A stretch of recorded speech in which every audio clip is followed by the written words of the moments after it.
Okay, so with this one, what we first do is we find the answers if it was just sine, say we just had to find when sine is negative a half. Okay, so first we'll just find that.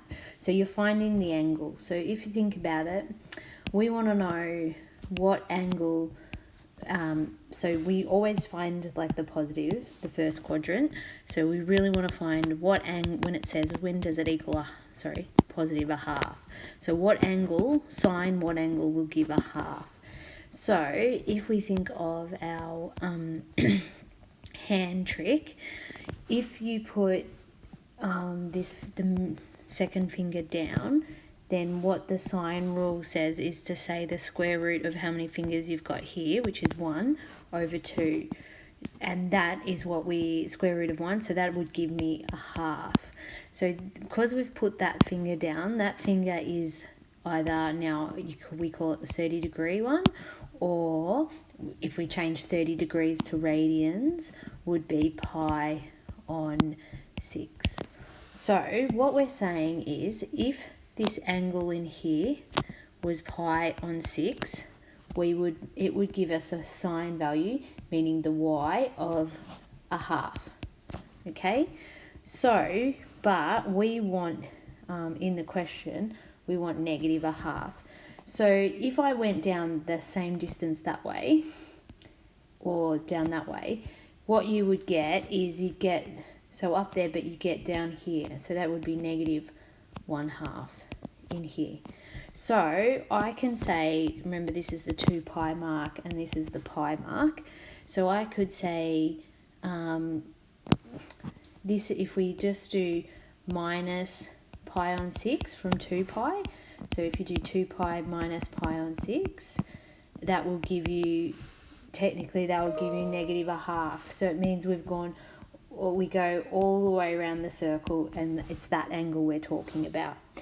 But we can quickly find it by going 2 pi minus pi on 6.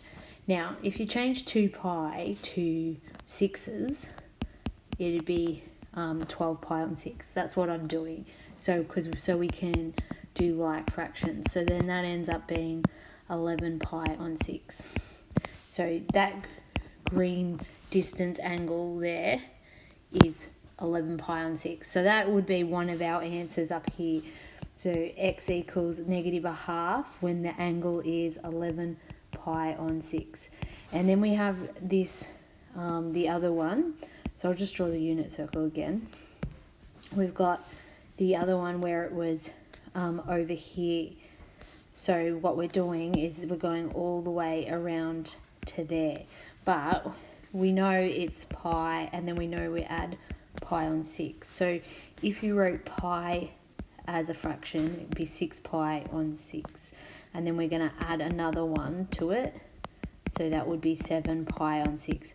So this is my other answer up here. I could say it's 7 pi on 6. So they're the two answers that I can find if it was just sine x.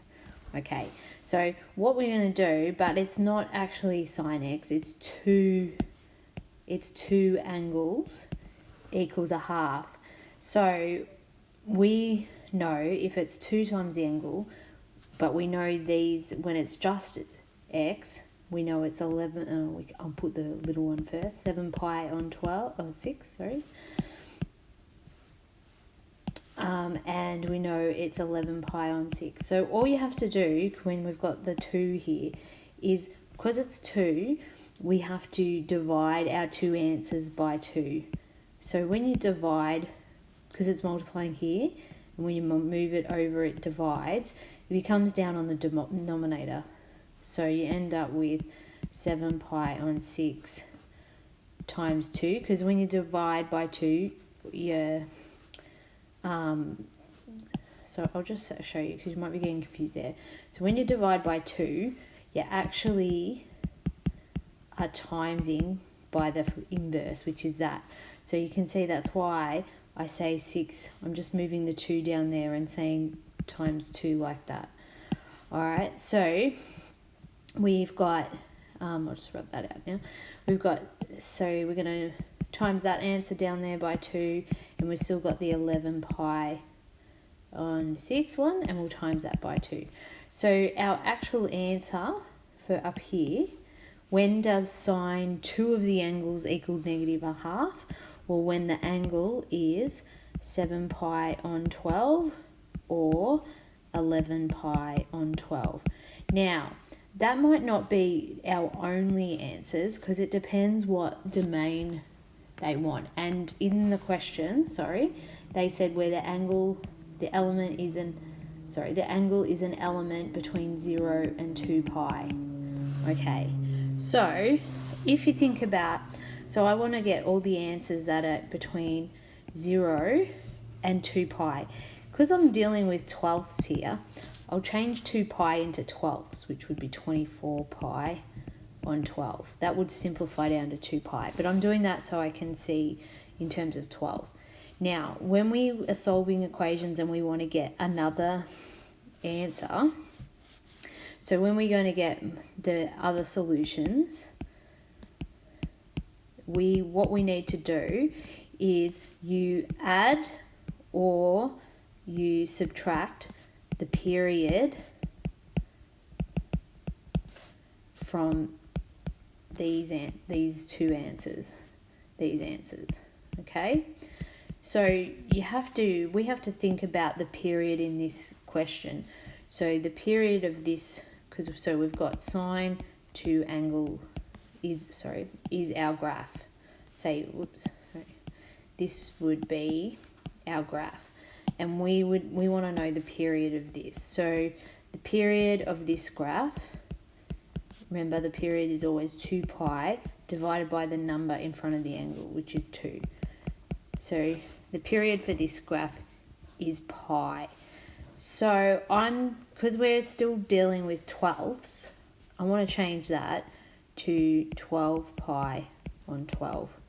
Because what I want to do is add that to these answers here. Okay, add or subtract. So if I do, I just do 7 pi on 12. What I'm doing is adding a period to get the next answer in the thing. And that would end up being, so we'll end up with 19 pi on 12. And then if I added, so that's that one. If I took the other answer, which was 11 pi on 12, and added a period, which was 12 pi on 12, I'll end up with 23 pi on 12.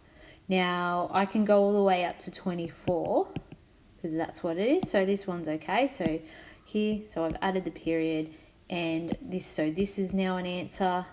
This is an answer. So we've got 2. Now we can also, it starts at 0. So if we minus a period from our original 2, we'll go under 0, so we won't. So the final answers for this one, final answer for the original question is you're going to write them all out. It'll be 7 pi on 12, 11 pi on 12, 19 pi on 12, and 23 pi on 12. And there's your answer.